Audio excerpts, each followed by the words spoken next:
yes, you may real. You'll never reap the benefits of talents if you're still on the real. Get rid of all that vanity grill. See success, it needs an insanity feel. Look at your... Okay, what was my main dream when I started off? You know what? My main dream basically was just to, from what I remember, was just to consistently work, you know, and do the job that I love. And it was on all different platforms, be it the theatre, TV, film, you know, it was just about do everything, you know. And for me, the love of acting came from just doing drama at GCSE level. And so I decided I wanted to be an actor when I was like 17. But I don't know, I think I was just quite clear in my mind what I wanted to do, and maybe a little bit naive, but I was like, I'm gonna go to drama school, not university, because I wanna, you know, practically learn the craft rather than, you know, talk about the theory. I'm not worried about the degree thing because I want to be an actor, and that was it. And basically, I feel that I have to remind myself about that. Do you know what I mean? I have to remind myself that, you know, it's just about the work, man, and having fun, doing different characters, and doing that thing that you love, and anything else is a bonus. So yeah, I didn't have no big grand scheme to be a Denzel or Tom Cruise, or, do you know what I mean? I didn't have any of that. It was just like, I want to do this thing that I enjoy doing. I'm slowly finding out that, you know, I must be quite good at it, and I want to explore that and develop myself as an actor, as an artist.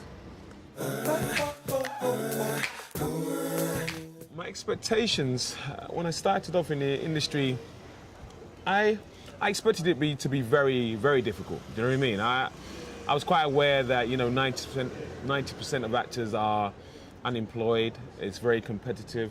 I was very aware that I don't sing and dance, so there's a massive chunk of like work, you know, just gone from my, you know, because I feel if you can do everything, you got more chances of working. You might not want to do everything, but for me, I realized that, look, I can only act. That's the only thing I can do, so I need to be able to do that well. So my expectations were, it's going to be hard, but I'm going to have some opportunities. I really believe that some opportunities would come my way. I also believe that it is down to a bit of luck, you know. I just thought, I've always feel like I've been quite blessed and lucky, and I don't know, there's something in me, I just feel like, yeah, I've got a lot of luck on my side in my life, but I do believe you need to have the talent. I do believe you need to have the talent and the technique to take advantage of the luck. Because if you haven't got that luck can, you know, pass you by. Ooh, the highlight. Man, you know, doing this documentary, obviously. But apart from that, my highlight, that's interesting. I mean, I've got like 4 sort of key points. 4 different key points in my career. First one was my first ever job that I got after 3 months of leaving drama school, and that was at the Birmingham Rep, working with a top director called Bill Alexander, and it was a play nativity. It wasn't a panto, but it was a straight play of the nativity. So just landing that first job at a reputable theatre, you know, that was a big thing for me. The next turning point after that was I did a play called The People Next Door with Fraser Ayres. That's how we sort of started up our company, TriForce Promotions. But we did it in Edinburgh Festival at the Traverse. It blew up, it won like Fringe first, and it transferred to Stratford East. And then basically in between that, I filmed The Crouches. So what happened in 2003, it was a year of development for myself. So I was introduced to everybody on screen. I'd done bits and pieces like Doctors and The Bill, but it was my first like featured role on screen. But at the same time, I was like in a hit play in you know, Edinburgh and Stratford East. And so for me, that really sort of brought my name to the forefront. Do you know what I mean? Suddenly people was like, you know, there's Jimmy Akingbola. Do you know what I mean? And yeah, so I was playing a 16-year-old at Stratford East, and at the same time I was playing this Waste Man, Dennis Dutton in The Crouches, and I loved the character, but the whole it was a learning curve that year because the Crouches didn't get great press, even though people always sort of said, oh, your bits are not bad. Oh, I liked your character.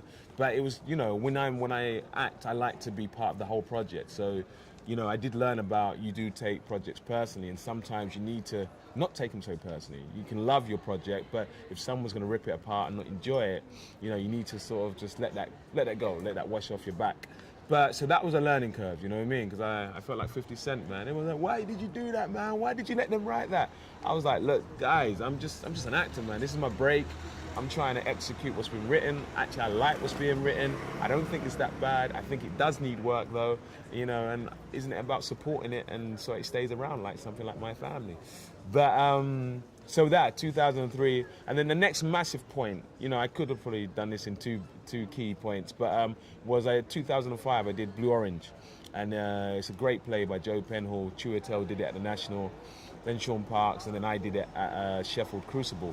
Kathy Burke directed it, and for me, playing that lead role, a lot of actors went up for it, but I got the part. I got great reviews, but I just shed a skin. I believe you grow as actors, and there's a point where you shed a skin and you don't go back, and I feel that job really helped me grow as an actor, and I developed, and at the same time moved agents, and then since then it's all been different, and then the next point really has been doing Revan and Holby City, doing two different characters, Mick and Malik, a crackhead and a fantastic, a registered doctor that wants to be a consultant and that happens to be gay. And for me, that epitomizes what I want to do as an actor, the diversity, the range.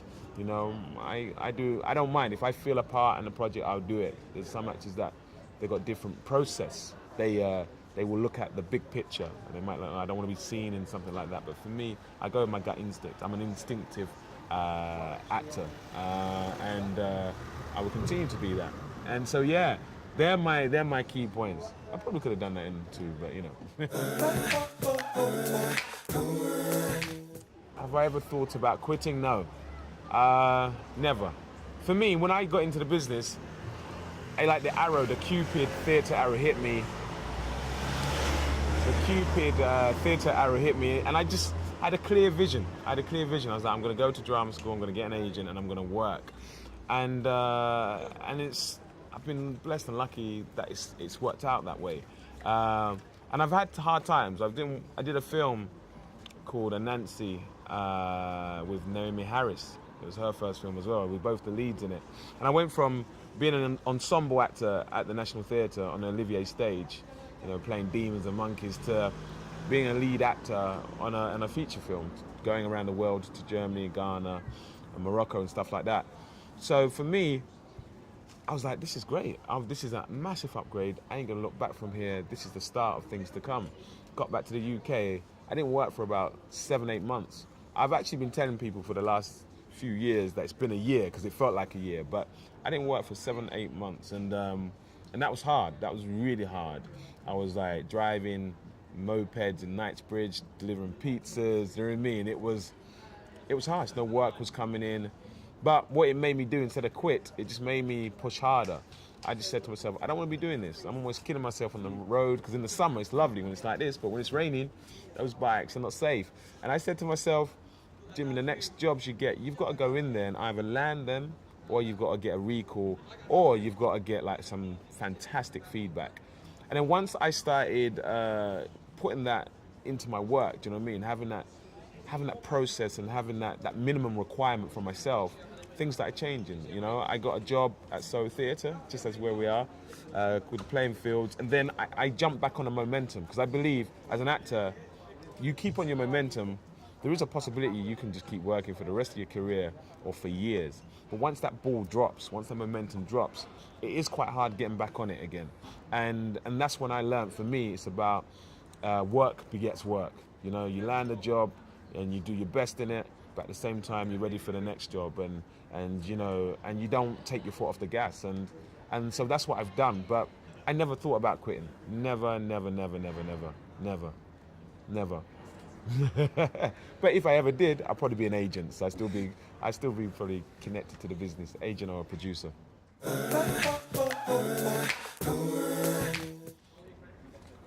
Key advice would be, gosh, that's a good one.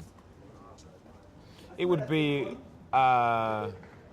study hard in maths so you could do your own tax. You don't pay an accountant big money to do your tax. It would be, don't watch like a next person's career or their journey or their trajectory, because it's so easy to be like, man, why are they doing that? And even if it's not a hating thing, you just get caught up in other person's energy. That's not for you. That's their life. That's their journey. So don't get caught up in that. Just put that energy into yourself. Focus on your own journey. We all have different journeys, and someone might be ahead of you within the first 2-3 years, but you could make it up in the next 2-3 years of your career and your life. So, I think that's quite important. Just because of how we are actors, we can freak ourselves out in terms of the mind can take over, man.